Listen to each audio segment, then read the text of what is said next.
Assalomu alaykum hurmatli vatandoshlar va odatdagi yangiliklarimizni boshlaymiz. Boshlashdan oldin katta iltimos, meni ko'rayotgan bo'lsangiz, podpiskani bosinglar.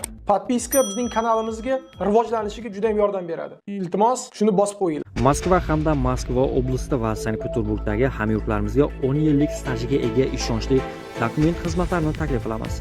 Registratsiya va uni продление qilish, трудовой договор, уведомление, spravkalar, проверка bazalar xizmatlari mavjud.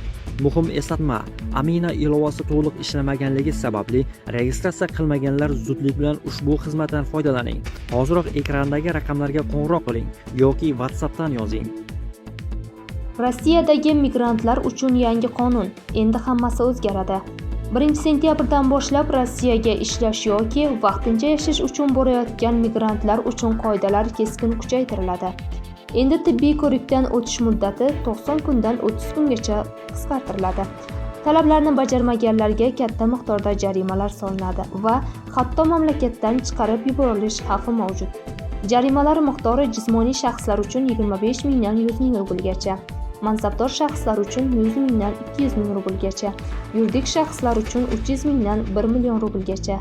Agar jarima o'z vaqtida to'lanmasa, qoida buzuvchi dastlabki jarimaning 2 baravari miqdorida jarimaga tortilishi va Rossiyadan majburiy chiqarib yuborilishi mumkin.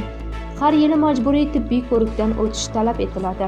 Tekshiruvlarda OIF xavfli yuqumli kasalliklar yoki giyohvand moddalar iste'moli aniqlansa, tegishli organlarga darhol xabar beriladi. Rossiyaga ketishni rejalashtirayotganlar va u yerda ishlayotganlar uchun bu yangilik juda muhim.